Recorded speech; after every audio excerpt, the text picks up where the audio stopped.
programs na nagpapadali ng ating mga buhay ay sila ring nakakalimutan nating mapasalamatan. Maraming salamat po!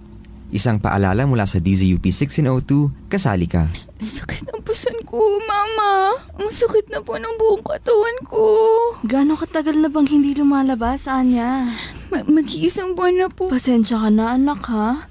Naghahanap pa si Mama ng mabibilhan sa ibang bansa. Kaunting tiis pa, anak. Si Anya ay may polycystic ovary syndrome kung saan siya ay may hormonal imbalance at isa sa mga lunas nito ay ang paggamit ng birth control pills. Make contraceptives accessible for Filipino women. Isang paalala mula sa DZUP 1602, kasali ka. Serbisyong para sa bayan. Handog ng mga iskolar ng bayan. Inihahandog ng National Service Training Program ng Universidad ng Pilipinas Diliman ang Serbisyong Tatak UP. Taas kamay, mga bagong bayani, sa harap ng pagsubok, huwag kang susuko. Bigyan ng boses ang sigaw ng masa, ang bagong pag-asa ay mula sa'yo, mula sa'yo, mula sa'yo. Panibagong pag-asa ay mula sa'yo. Hello mga classmates, nakikinig kayo sa Serbisyong Tatak UP hatid sa inyo ng UP NSTP Diliman Office sa pakikipagtulungan sa DZUP 1602, kasali ka. Ako po, si classmate Gian Libroho ng DZUP. At ako naman po, si classmate Rocky Bernido, nagre-report ngayon dito. Fresh na fresh! Galing tayo sa back-to-back na graduation ng NSTP today. Naku, Monday na Monday, pero nandito tayo ngayon. Ang Serbisyong Tatak UP o STUP ay isang programa na, award-winning kami, hindi yun na itatanong. Gandingan award-winning radio program na kung saan ang mga episodes ay nagagamit na material ng ating mga estudyante at ng ating mga tagapakinig. Ayan. So Gian, kamusta ba yung last na episode? Maganda naman ang naging episode natin nung nakaraan, no? Nakasama natin si classmate Cynthia Grace Gregorio. At dito nating natunghayan ang makabuluhang buhay ng pagdilingkod at inspirasyon sa loob at labas ng paaralan. Alright. Tama yan, mas nakilala nga natin si classmate Grace bilang huwarang leader sa larangan ng agham at edukasyon. Isa rin siya sa tagapagtaguyod ng iba't ibang advokasya tulad ng human rights, environmental awareness, at syempre gender and development. And from that episode ngayong araw mga kasali at mga classmate, makakasama natin si classmate Nico at classmate Norman na parehong instruktor ng NSTP at nagmula sa UP Diliman College of Architecture. Ayan, welcome po Monday na Monday. Welcome sa STUP, classmate Nico, classmate Norman. Magandang umaga sa lahat. Yes, good morning sa ating lahat, and we are a full studio. We're fully packed for this episode. So, wag na nating patagalin pa ang ating diskusyon at tumungo na tayo sa ating talakayan ngayong umaga at ngayong araw. Classmates Nico and classmate Norman, upang mas makilala pa natin ang ating mga kasama, classmate Nico, maaari mo bang may bahagi kung paano naka-impluwensya ang iyong karanasan bilang arkitekto sa desisyon mo na pasukin ang pagtuturo? So, good morning sa lahat. Isa ako sa mga nabudol ni Prof. Ibay sa pagtuturo sa architecture. Kasi nung panahon na naghahanap sila ng instructor for CWTS, nagkakasalubong kami lagi sa mga talks at saka seminars regarding sa housing at saka urban development. So, nung in-invite niya ako, nakita ko yung opportunity para makapag-serve sa university at saka maka-impart ng knowledge yung sa experience namin sa community engagement, sa pakikipag-collaborate with communities, mas maganda na ma-share sa mga estudyante. Ayan, talagang maraming nabudol sa atin si Ma'am Iba. Pero tanong ko lang po, kasi hindi lahat ng architect, of course, nakikilahok sa community engagement. Kasi architect ka nandun ka na, sumakses ka na. Hindi naman. So bakit niyo po naisip na bukod sa pagiging arkitekto, pagiging simpleng arkitekto, ay sige, lalahok pa rin talaga ako sa mga komunidad? Bakit may turning point pa? So simula pa lang nung mga estudyante kami nila Prof. Norman, nagkasabay kami sa college, tumutulong na rin po kami sa mga communities. So yun yung naging turning point siguro, na after college or after na meron ka ng professional ka na, hindi lang yung architecture or landscape architecture pangmayaman na profesyon. So mas maganda na ma-share sa community, na makita nila, pwede pala din kami maka-receive nung ganitong design, design service na laging sinasabi na para lang sa mayayaman. Correct. Ang ganda-ganda nung sinabi mo. Kasi hindi talaga lahat ganun ang pagtingin sa Arki. Totoo. Karaniwan nga nung college pa ako, ang joke ay pangmayaman lang talaga yun. Yun talaga, yung joke. Diba? Yun yung sinasabi. Pero dahil sa sinabi nyo, baka mag-shift ako ng career. Bakit hindi? Pwede pa. Ikaw naman po, classmate. Meron ba kayo naiisip na projects sa mga estudyante nyo na talagang tumatak sa inyo? NSTP project? Yes. Actually, classmate Nico and I have been handling the NSTP program of the College of Architecture for 3 years already. So, dito na kami inugat. Marami nang nagdaan na projects sa amin with various collaborators, mga proponents natin. Pero I would like to highlight, last year we had this one medyo malaki yung scope. So it's really dependent on the partner community kasi. So iba-iba ang needs ng ating mga community. So that's what we really want to point out to our students. Hindi lahat pare-pareho. Coming from Architect Nico or Prof. Nico's answer kanina, maaaring joke na ang architecture ay para sa mga may kaya lamang, pero hindi. Maraming opportunities, maraming possibilities na makatulong tayo sa grassroots level in terms of architecture and landscape architecture. Last year, we had a partner, it's para siyang halfway house ng mga orphans. The goal is to capacitate these adults, they're training adults na kasi to integrate into society. So parang they had a big property na ang ginawa natin ng College of Architecture students is to create a conceptual master plan for them. Maganda ito kasi ang conceptual master plan would help the community in looking for funds in the future.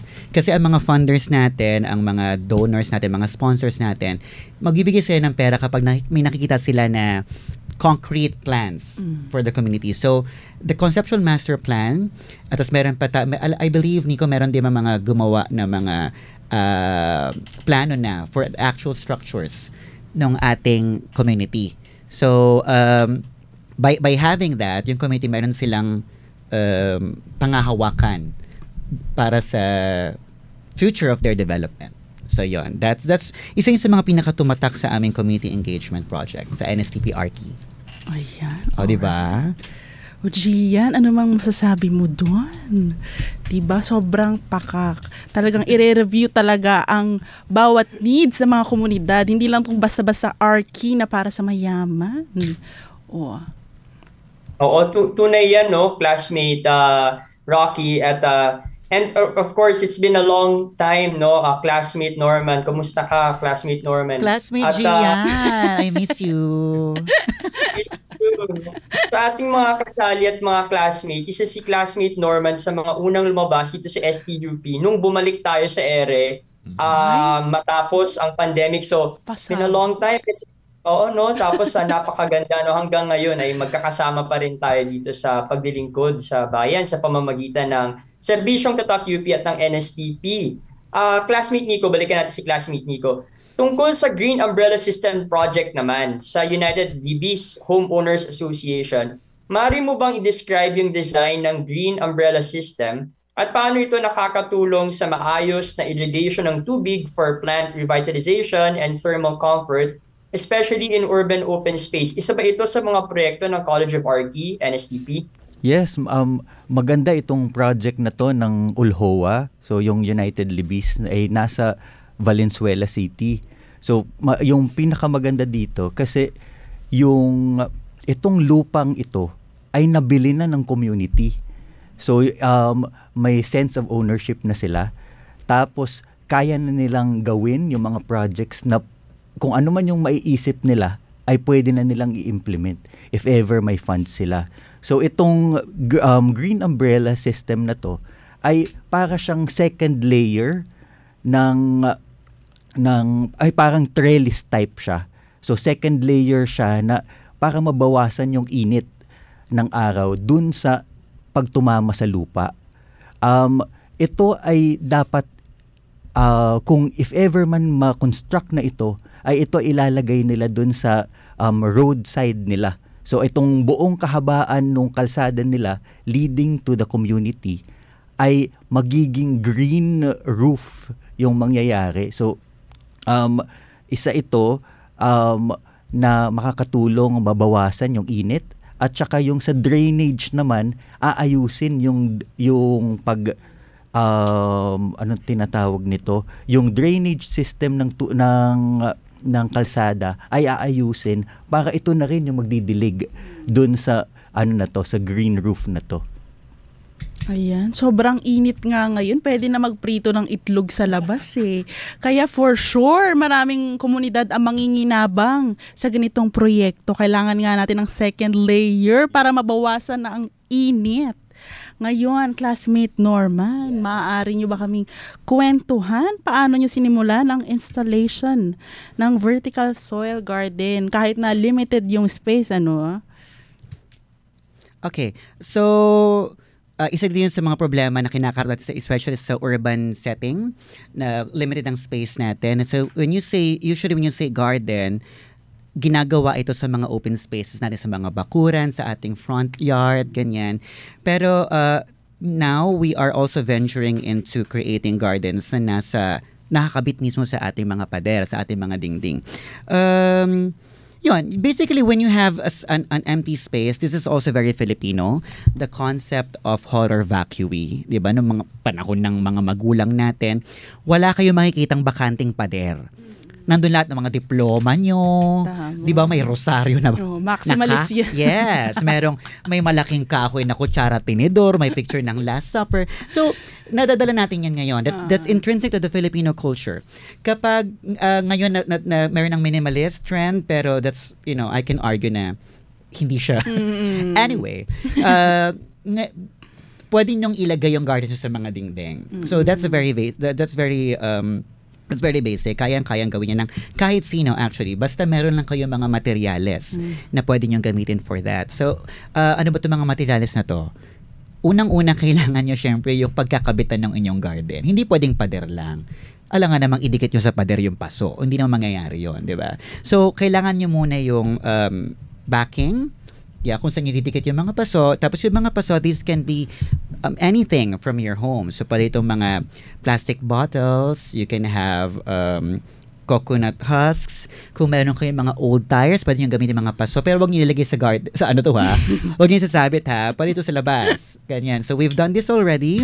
Pero pinaka-feasible talaga is the usage of old plastic bottles or old bottles. Ganyan.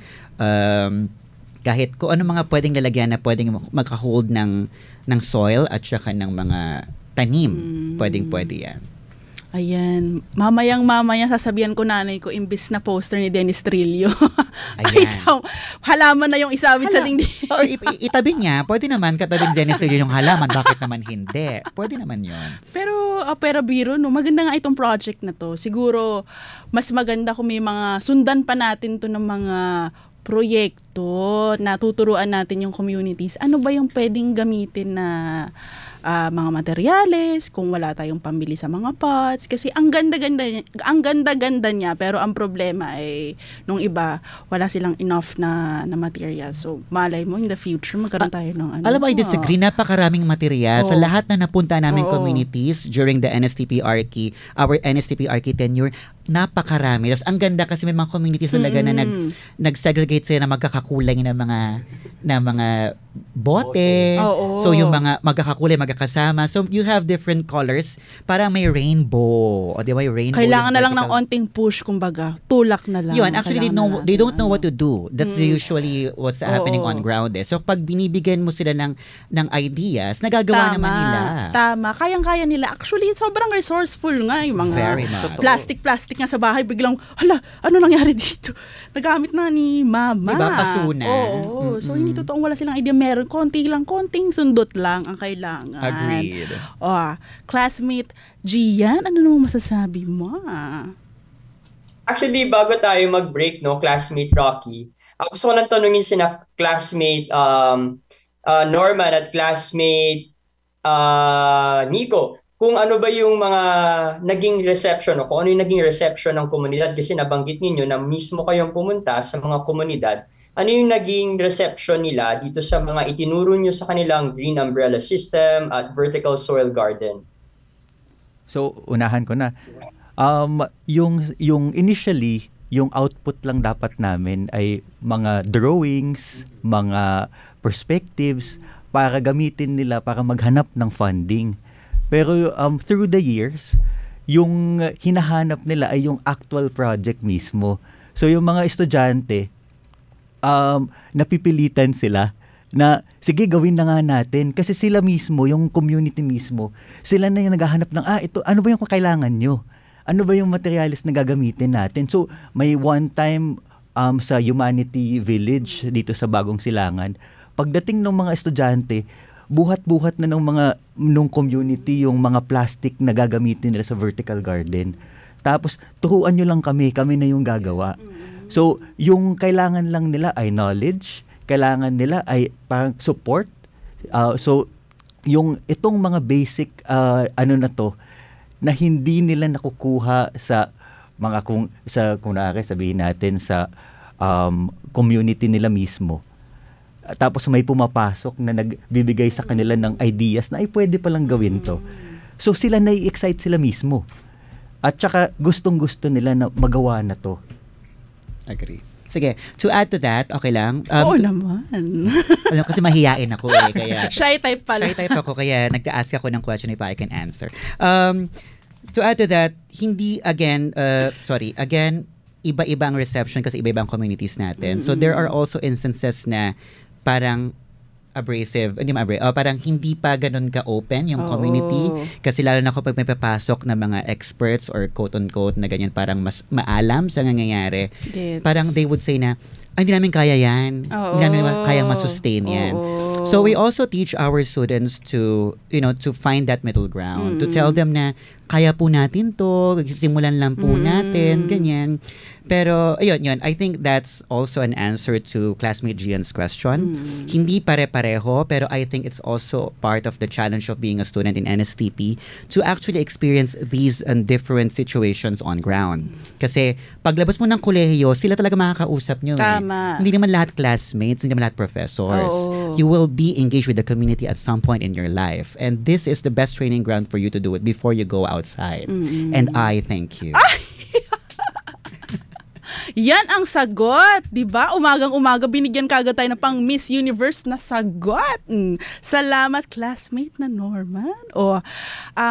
Ang takeaway natin diyan, hindi natin papangunahan ang mga komunidad. Mag-work with tayo kasama ng mga tao. Kasi syempre nga naman may pupunta sa bahay mo sasabihin, hindi ganito yan, mali 'yun. Very wrong. Classmate Gian. Ano masasabi mo naman? Yes, tama. Dapat nakikisalamuha tayo sa ating komunidad and we work with them. So sa ating pagbabalik, tuloy-tuloy pa rin ang ating discussions tungkol sa development of community park naman ng Humanity Homeowners Association. Huwag kalimutang i-like ang aming Facebook page, facebook.com/serbisyongtatakUP, and you can join us in our online conversations using the hashtag serbisyongtatakUP. Ayan, maaari rin kayong magbigay ng inyong mga opinyon sa comment section ng ating FB Live. Bawal lang mang bash.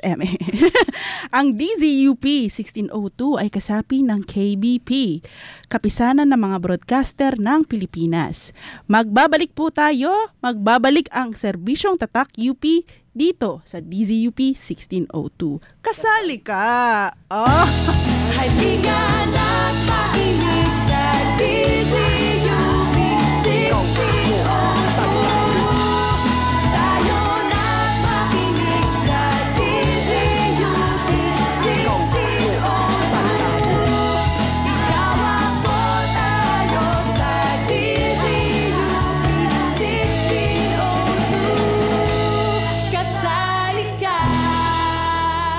Anak, gumamit ka ng baso kapag nagsisipilyo, ha? Sayang ang tubig. Ang dami-dami kayang tubig. Anak, huwag mong kakalimutang hugutin ng saksakan. Ma, hindi masusunog ang bahay. Huwag OA. Ma? Ma? Nasusunog ang bahay! Tulong! Huwag antaying mapahamak ang buhay bago matutong magtipid sa pagkonsumo ng enerhiya at tubig. Isang paalala mula sa DZUP 1602, kasali ka. One iced coffee for Pam? Huwag na po yung straw. Salamat. Kanina pa ako nauuhaw eh. Bili ako ng tubig, ikaw? Di na, may baonan ako. Prepared ah. At tipid pa. Taon-taon, 8 milyong toneladang basura ang napupunta sa karagatan. Ang pagbabago ay nagsisimula sa'yo. Iwasan ang paggamit ng disposable plastic na nakasasama sa kapaligiran. Isang paalala mula sa DZUP 1602. Kasali ka. Serbisyong Tatak UP.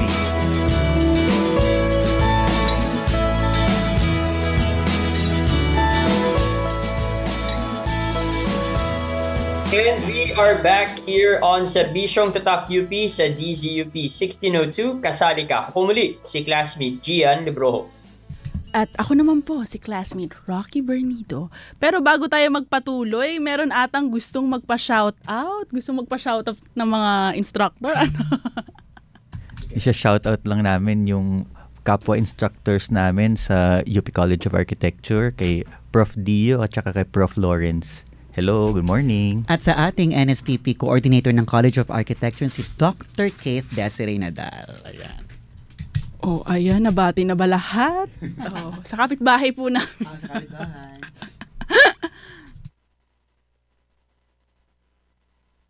Yes, at kasama at maging diyan, no, kasama pa rin natin si classmate Nico Dumas at classmate Norman Brito ng UP College of Architecture.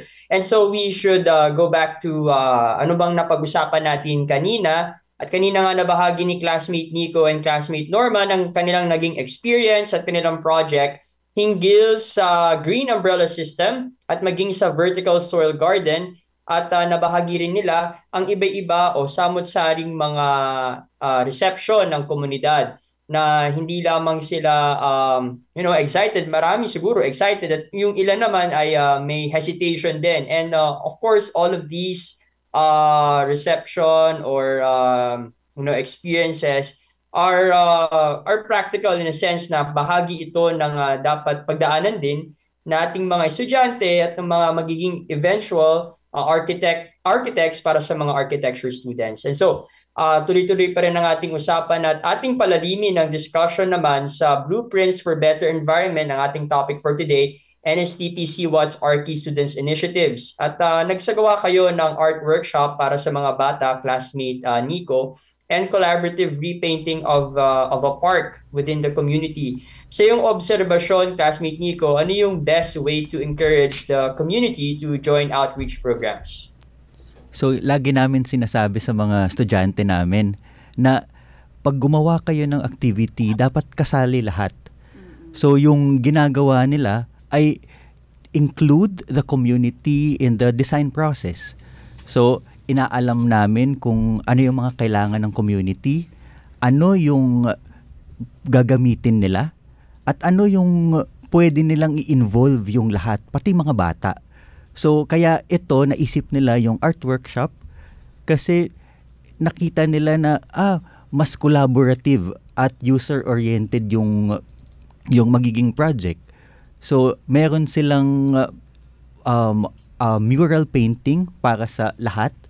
Sinama yung mga bata, yung matatanda, at saka sila mismo, yung may mga nagpresenta na, ako na po yung magle-lettering ng mga kung ano man. Tapos yung dun naman sa art workshop for kids, may afternoon session na nagdala ng mga coloring materials, kit, yung ating mga kasama sa CWTS, at saka tinuruan sila ano yung mga basic coloring techniques. Tapos gumawa sila ng workshop pagkatapos nun. Ayan, katulad nga ng sabi kanina, no, i-include o isama ang community sa process. Kasi mas dumadali ang trabaho para sa parehang parties, no. Hindi yung mabubulaga yung community, ano to. Pero at the same time, yung mga nag-implement naman, katuwang nyo yung komunidad, dumadali yung gumagaan yung trabaho. So, ayan, nagbahagi din kayo ng kaalaman tungkol sa waste segregation. Classmate Norman, no, okay, merong sinasabi si classmate Norman.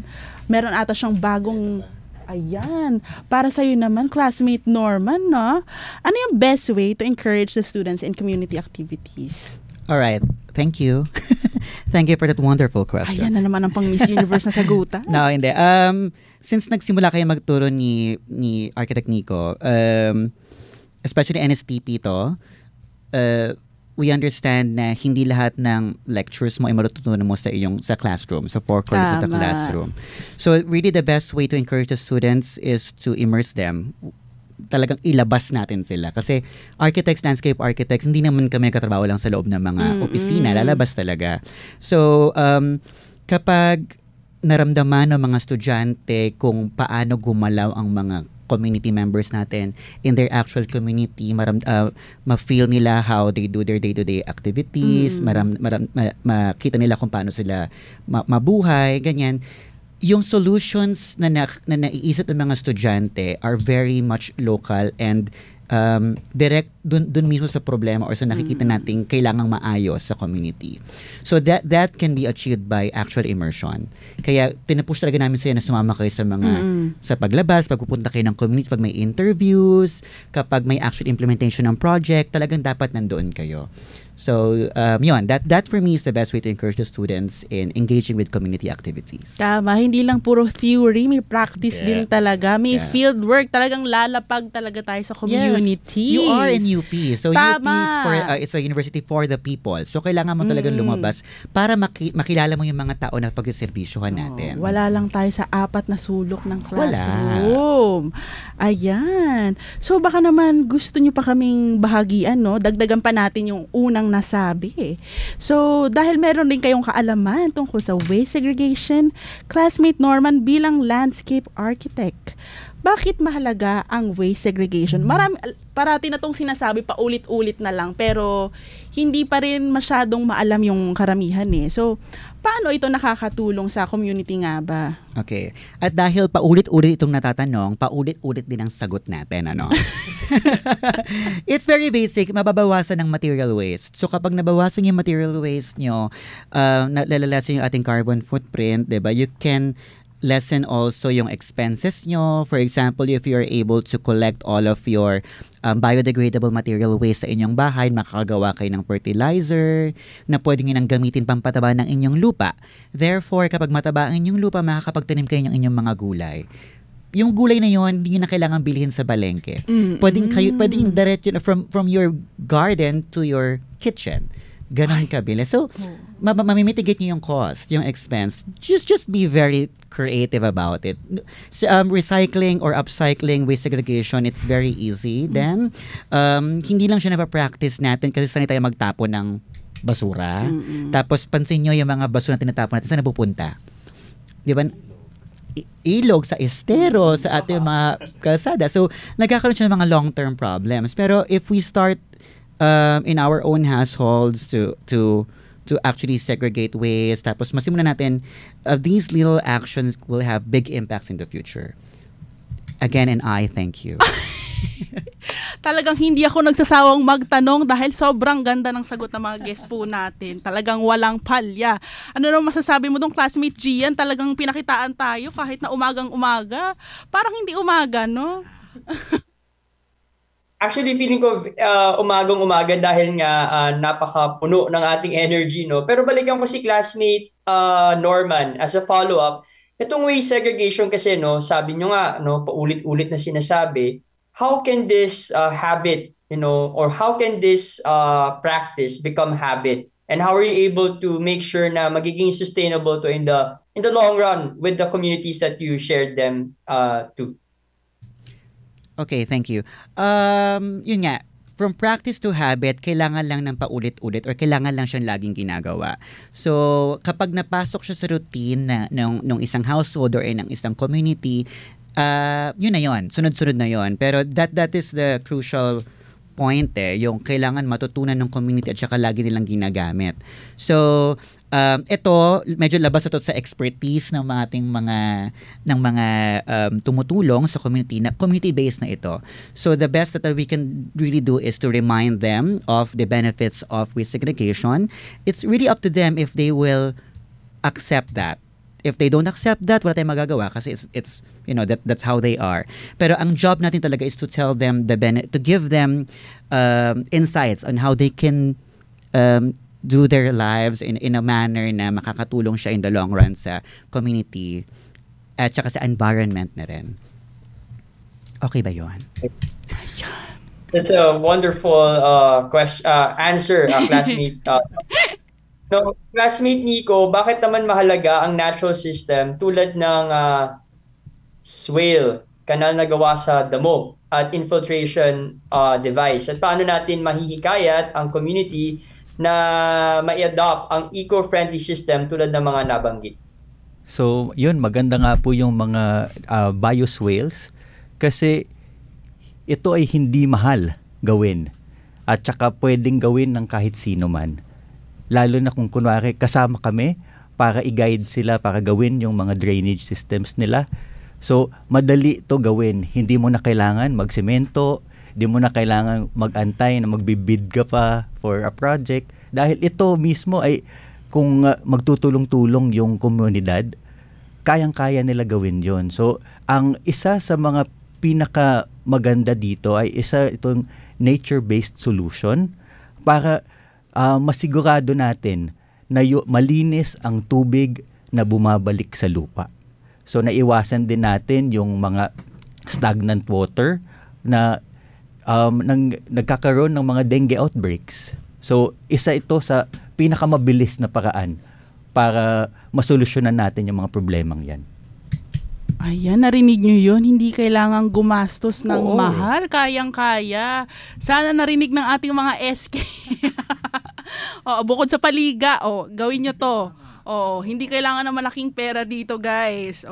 Bago tayo dumako sa susunod na segment, classmate Norman, nakakatulong daw ang rainwater. Alam naman natin yan. Pero alam namin na may mas masasabi pa kayo dito no? So paano nga ba makakatulong o may specific projects ba kayo in mind para sa mga LGU, sa mga schools regarding dito? Alright, so this is a tricky question. Charot. Simple lang naman, coming then from the answer of Architect Nico, mahirap ding i-impose kasi yung isang sistema na hindi pa sila sanay. So that's usually where the hesitation comes from. Pag may darating bigla na, ito yung dapat yung gawin. Doon merong, ay wait lang. So mali ba yung ginagawa namin all this time? Parang may ganong idea. So I suggest na, tama naman that LGUs or the schools, maaari maka-influence ito ng ating mga susunod na henerasyon ng mga bata.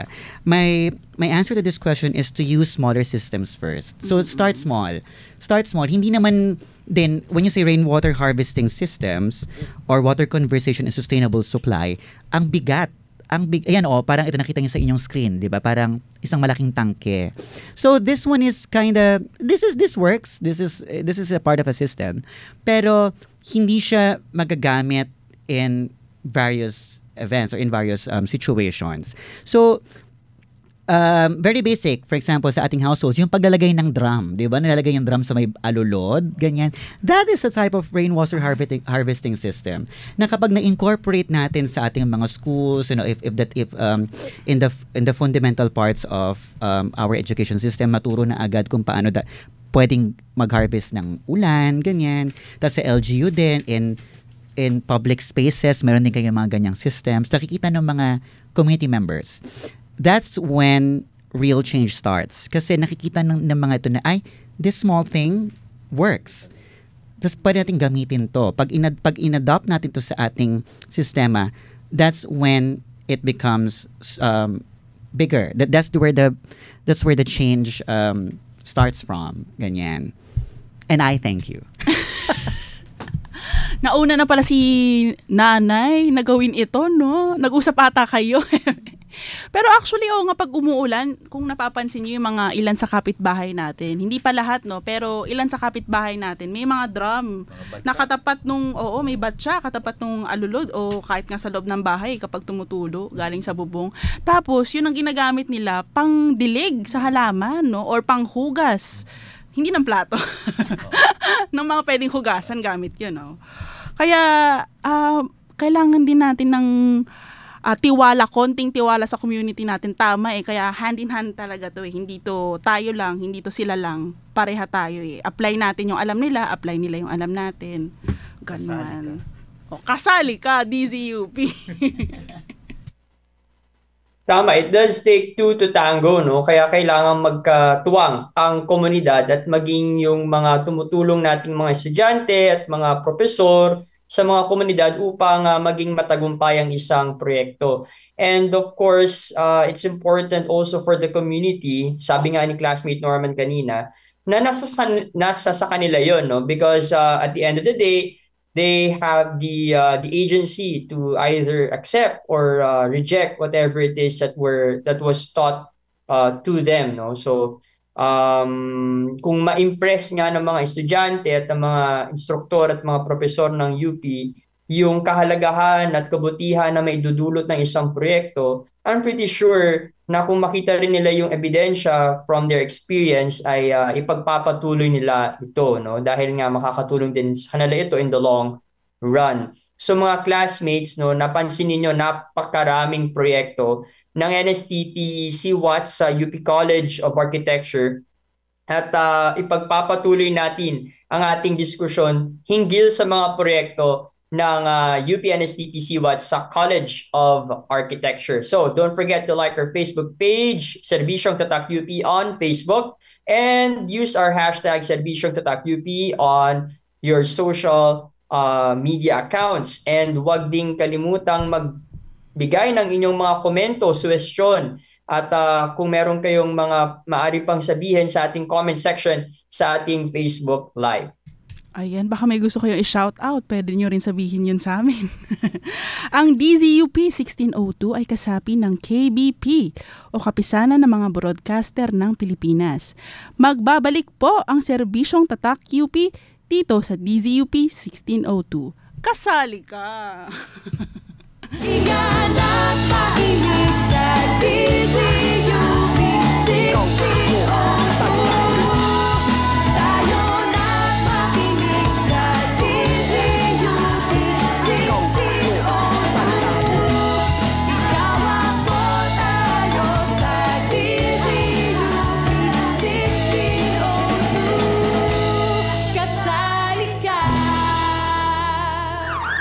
Epidemic.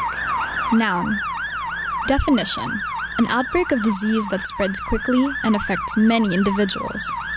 Used in a sentence, every 56 minutes, one Filipino is affected with HIV. There are currently 100,000 Filipinos living with HIV. HIV is an epidemic in the Philippines. Be safe. Get tested. This is a reminder from DZUP 1602, Kasali Ka. Ha? Ano to? Hello? Friend, ano na naman yung pinagpo-post mo sa internet? Nahak ka ba? Libre kumonek sa Wi-Fi ng UP. Sa paggamit ng mga computer, laptop, tablet o cellphone na hindi iyo, huwag kalimutang mag-log out. Protektahan ang inyong mga account at impormasyon. Isang paalala mula sa DZUP 1602. Kasali ka. Serbisyong Tatak UP.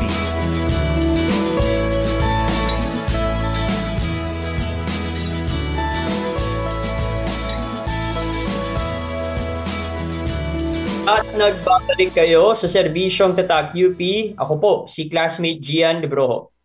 At ako naman po, si classmate Rocky Bernido. Kanina nung commercial break natin, no, nag-uusap-usap kami. Ang dami palang nangyayari sa NSTP Arki. Akala natin ganun-ganun lang. Hindi po. Meron pa po tayo mga pasabog. So kanina napapag-usapan namin, hindi lang Arki students yung kabilang sa NSTP Arki, no? Iba-ibang kolehiyo, iba-ibang disiplina. So interesting na halimbawa, Arki student ka, ang kagrupo mo sa NSTP, Fine Arts. Yes. Oo. Galing sa Fine Arts. So ano po ba yung mga proyekto na nagagawa nila kasi galing sa iba-ibang kolehiyo? So hindi lang po Fine Arts kasi madami kaming estudyante ngayon from engineering, from CHK, Mascom, Mediacom na siya. CSSP. So Iba-iba medyo broad kasi 50% ay coming from the College of Architecture, tapos 50% naman from other colleges, other units. So naging umano na po, hindi lang architectural or landscape architectural yung projects namin, kundi katulad nung isang group namin ngayon, madami silang fine art students. So mga 3 sila. Yung naging output nila ay isang art book. Coloring book regarding fire safety. So ito ay yung ginamit dun sa art workshop naman sa isang community. So, meron silang parang yung basis nila ay yung galing sa QC Fire Department. Tapos, translate nila. Paano padaliin yung topics na to na maintindihan agad ng mga estudyante. Hindi pala estudyante, ng kids. Oo. So, meron silang parang drawing nung may fire extinguisher. Tapos, yung pag-off ng mga ilaw, mga ganyan. Yung off ng LPG. So, mga ganyan na mga simpleng mga bagay na tayo ay alam natin pero hindi pa nai-impart doon sa mga kabataan. Tama, kaya sobrang importante din na may visual na katulong ba kumbaga. Kasi akala natin, simple lang naman 'tong mga bagay nito, alam na. Pero kapag nakapaskil lang yan sa barangay na text lang, block ng text, call. Papansinin ba yan? Call Lalo na ng mga bagets, no? Ang iksi ng attention span ng mga bagets. So, bukod dun sa nabanggit kanina, meron pa po bang ibang interesting na projects? Yes, just the same as our communities have different needs, ang ating mga estudyante din sa NSTP CWATS Arki, iba-iba rin ang competence, iba-ibang expertise. Yun nga, marami tayong mga students na hindi Arki ang course. So, we cannot impose to them na architectural ang inyong output. Unfair naman yon kasi syempre, hindi yun ang background nila. So, we tell them sa start pa lang ng semester na tap into your skills. Kasi itong skills nyo, magagamit din ito ng community. So, tama nga our fine art students, we tell them to create artworks that could help in the project. We have a lot of Mascom students before na sila yung magaling silang gumawa ng mga programs, sila yung taga-gawa ng scripts, ganyan. Hindi lang yun, marami pang iba. I would like to highlight then, we had this workshop last year. It's creating a flood green guide. So it's a community na laging binabaha. Tapos we had our students join the workshop with actual professionals and experts. So parang sila yung student arm nung workshop na yon. Gumawa sila ng flood green guide in English kasi yun yung output ng workshop pero tinranslate nila into Tagalog, into a language that would be beneficial for the community. Tapos binigyan nila sa community yon. Ay, ang ganda! Diba? Ang bongga. So, tulong-tulong. Yung mga Arki students, yung mga may background sa planning, sila yung kasama sa workshop. Yung mga hindi alam ang gagawin sa background, sila yung tumulong sa pagta-translate. Sila yung nag-ayos ng mga chapters, ganyan. So, collaborative effort siya. Within the group pa lang, multidisciplinary na siya. Pagdating mo dun sa community level, mas na-enhance, na-integrate mo yung mga skill set nyo, tapos na ipakita nyo na ito yung kayang gawin ng mga estudyante pa lang. Diba? Tapos parang yung community nila, meron silang guide afterwards. So, in the event of a sudden flood, anong pwede namin gawin? Meron na silang guidebook on how to approach it. In a language that they can understand. Tama. Ganun. Tsaka hindi lang basta teksto na rigid, no? Meron talagang katuwang na art. Sasabihin mo, ay hindi lang po ito pang-kemi lang sa barangay. Yes, and it came from a workshop na may talaga, may sistema structure. Talaga, may structure. Hindi siya basta-basta lang kinuha na ay parang ito yung maganda pag Tama. May computation at saka may back and forth, may discussion. So nagsanib puwersa talaga ang mga artista ng bayan at ang mga siyentista ng bayan. Exactly. At saka naging visual pa yung booklet na binigay na, yung guide na binigay namin sa kanila. Yes. Hindi lang siya text heavy. Naintindihan nila pag makita nila yung picture, ay ito yung gagawin ko. Tsaka marami tayong visual learners hindi naman lahat ay, at meron ding mga nasa community of course na hindi pa ganun ka galing magbasa. So makakatulong talaga yung mga ganitong proyekto ng mga estudyante natin. Actually, common misconception yan sa architecture or sa landscape architecture na pag binanggit yung mga salitang yon, automatic ay bahay or structure. Tama. Hindi ganun yon, hindi kami ganun. A big portion of our practice revolves around planning. So yung planning talaga, spatial programming, kung paano pagkatabi-tabihin yung mga lugar sa iyong property, yan yung meat ng architecture and landscape architecture. So we wanna highlight that. Hindi lang basta gagawa ng bahay. Tapos na yan. Nung unang panahon ganyan. Pero, paano hapon? Oo. Ganon. Pero ngayon, iba na. Planning talaga tayo. So, we go out of the structure, we go out of the shell of the exterior of the shell of the house, and we actually incorporate this. We teach our students to use these concepts in their community engagement. And I thank you. Eto na naman ang mga pangbinibining Pilipinas na sagutan. Ayan, magbabalik. Carlo, ano masasabi mo naman? Yes, so nakakatuwa na napakaraming mga proyekto talaga ng CWATS sa UP Diliman College of Architecture. At dahil nga ang ating programa ay serbisyong tatak UP na nakafocus sa NSTP, we'd like to ask classmate Norman or classmate Nico, sa paanong paraan ba makakatulong ang kabataan at NSTP students in general sa pagsulong ng volunteerismo at environmental stewardship sa pamamagitan ng arts and architectural designs? Yun. So, lagi ngang sinasabi na pangmayaman yung profession namin. So, kahit mapa-joke yan or sa mga simpleng kwentuhan lang, ganun lagi yung tema. So, gusto kong i-encourage, isabihin yung sa mga kabataan na gamitin yung kaalaman para makatulong sa pagbabago ng ating mga komunidad. So, lalo na sa kinaharap natin na climate change, mga problema ng pandemya, maganda na tulungan natin sila na gumawa ng mga resilient communities, gamit yung mga plans, yung mga disenyo, at saka yung mga kaalaman natin. So, hindi lang tayo ay para lang sa iilang tao lang, kundi para sa lahat. So, ganun din naman yung tinuturo sa atin ng UP na hindi lang honor at saka excellence, kundi service. Service to the Filipino people. Ayan, mga UP students, makinig kayo ha. Hindi lang tayo puro grades. Lumapaglapag din sa komunidad sometimes. Ayan naman, dadako ulit tayo sa ating Binibining Pilipinas contest. So, sa tingin nyo naman, anong paraan makakatulong ang kabataan at NSTP students? Siguro mas maging specific na lang tayo kasi ang dami na nating nakwento kanina, no? So, yung hindi pa natin na-discuss, ano kaya yung pwede pang gawin, Hindi, actually gusto ko ibalik dun sa point kanina, to start small. Start small. Yun nga, small practices will have big effects in the future, lalo na kapag naging part siya ng iyong routine, nakasanayan mo na.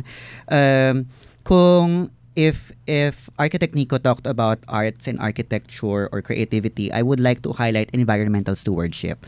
So sa amin naman sa landscape architecture practice, part and parcel with living healthily is having a healthy environment. So very simple lang, kahit you can practice this in your own neighborhoods, in your immediate household, sa tambayan nyo, sa kolehiyo nyo. Huwag magtapon ng basura, maglikpit ng pinagkainan, ganyan. Itong small practices na to, kapag nakasanayan nyo, madadala nyo pagtandaan nyo, mai-impart nyo sa inyong sa susunod na henerasyon, malaking effect yan. So, it's never too late to start. And I thank you. And we thank you, classmate Norman and classmate Nico mula sa UP College of Architecture for sharing with us your thoughts and insights and your experiences hinggil sa inyong naging mga proyekto sa UP College of Architecture pagdating sa NSTP CWATS. Any last words from both of you, classmate Nico and classmate Norman? Simple lang. Lumabas sa 4 na sulok ng classroom at tulungan kami sa paggawa at pagbuo ng magandang mga komunidad. Salamat. Ganda. Yun din ang last words ko. Pwede ba akong bumate? Kasi pwede. Diba?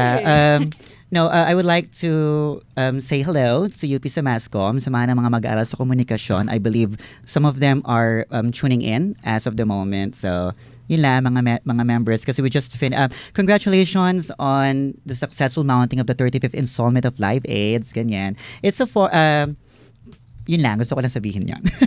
Tapos, in terms of last words for our NSTP RT students, sobrang nakaka-proud ko, nakikita namin yung mga output nyo. At sa mga future NSTP RT students, come join us. Napakasaya dito sa NSTP RT. Lagi kayong nasa labas. Hindi talagang doon kayo sa arawan dahil doon kayo matututo. Yun ang masaya dito. Yun lang. Naku, too late na para mag-shift. Wala na, graduate na ako. Kayo pala yung nasa labas, mali pala ako ng pinili. Ano bang undergrad mo? Ay, patanong sa akin. Mali kayong pagsulat eh. Pwede yun, labas, doon ka magsulat sa labas. Bakit hindi mas... Pwede yun. And thank you so much everyone. Diyan na po nagtatapos ang ating programa. Maraming salamat muli kina classmate Nico Dumas at classmate Norman Brito ng UP College of Architecture NSTP. Ayan, huwag nating kalimutang i-like ang aming Facebook page, facebook.com/Serbisyong Tatak UP. At of course, i-like nyo rin ang NSTP Diliman Office. Mga classmates, tutok po kayo sa susunod na episode ng Serbisyong Tatak UP muli. Ako po si classmate Gian Libroho ng DZUP. At ako naman po si classmate Rocky Bernido. Paki-like po ang Pet Malu Pet Sitting Services. Nag-plug ng small business in. Ayan. At samahan nyo kami ulit sa May 26, alas 11 ng umaga. Ang DZUP 1602 ay kasapi ng KBP o Kapisanan ng mga Broadcaster ng Pilipinas.